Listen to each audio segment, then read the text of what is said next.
دلته مې یو وطندار ولید څه نوم یې سمیع الله کوم ځای افغانستان ښه ډېر ښه ډېر ښه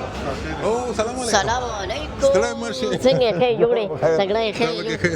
څنګه ښه جوړې په خیر ښه خو یې الحمدلله نه چېرته یې نو څه کار کوم ځای ته زه خو د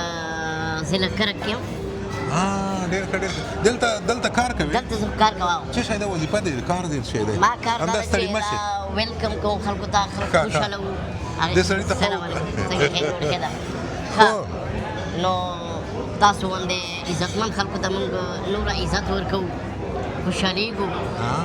او موږ خپله سیمه خلک سره ډېره مینه کوو دا زموږ کار دی او پیسې هم درکوي که دغسې مفتي کوي نه پیسې خو لږې ډېرې لګوي نو معاش دې څنګه دی دا سړی د ګوره دومره تکړه دی نه د ده معاش او ستا به یو شی وي که نه که ستا کم دی زیات دی نه د ده به ډېر وي لږ تکړه دی ما به لږ کم وي زه لږ نو دا سره کوم پیدا شوی دغسې څومره وخت کېږي چې دلته یې دا خو د الله کار دی زه د وروڼو خویندو په ټولو کې مشر یم که نه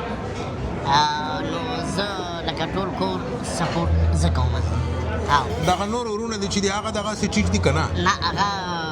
چک دي هغه چک څو نفره یې تغونته ټیټ دي په کورنۍ کې یوه خور مې ده یوه خور او یو ته دا ټیټ یې نور ټول جګ دي او مور او پلار دې څنګه مور پلار مې ماشاءالله ښه برابر دي هغه هم همداسې نورمال جګ آرمي کې و مخکې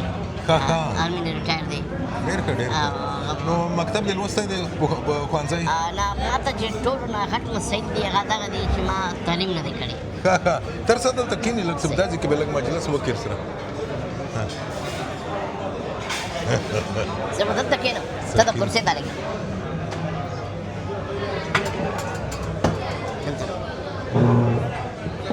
داسې لږ راپاس نه صحیح شو نو دا سره ته وایه چې تعلیم دې څومره کړی دی ما اوومه پورې سبق ویل تر اووم پورې بیا وروسته ولې دی وروسته ونه که تعلیم بس هغه ټایم کې زه نه پوهېدم شوق مې نه و شوق دې نه و او بعد کې راته احساس وشو نو اوس دې څومره زده ده مثلا ژبې دې زده دي نورې ژبې مې زده دي څومره ژبې ژبې تقریبا د شپږ اووه ژبې رسي شپږ اووه ژبې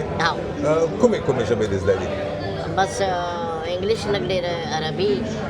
پښتو پنجابي اردو داسې لږ ډېر انډونیشیا ملیشیا اوس لږ کوشش کوم چې فارسي زده کړم چقدر یاد داری کم یاد داری یا نه فارسی را نه لږ پوهې لږ پوهې ډېر نو دا خلک درنه خوشحاله دي د کار چې ورسره کوې یاره امید خو دا چې دا به ما نه خوشحاله وي ما دې فیلډ کې 19 سال کار وشو څومره 19 کاله 19 کاله ما په 19 کاله دې څه کړل بس ټول دا رسټورنټ کې هوټلو کې دې لاین کې ما کار دی همدا دې کار و چې په هوټل کې او چاته ښه راغلاست وایي ستړي مه شې ورسره کې بیا ورته وایي چې دلته لاړ شه دا وکړه دا وکړه او په بېلابېلو ژبو رقم ژبو دې خبرې کړې ډېر ښه او نوم دې څه و وبکه عالم رحمان عالم رحمان زه سپین تڼای نومېږم زه راغلی د لندن یم او دلته افغانان وینم چې د دوی په ژوند په کاروبار په دې باندې ځان خبر کړم د دوی حالات څنګه دي او ښه شم چې داسې ټیټ افغان مې ولیده خو لا خدای فکر دی زړه دی قوت دی لوړ دی جګ دی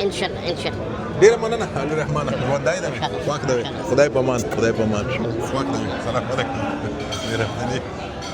بس ته خلکو ته ستړي مه شې ورکړه زه به یې ملګرو سره خبرې وکړم ډېره مننه خوشحال دی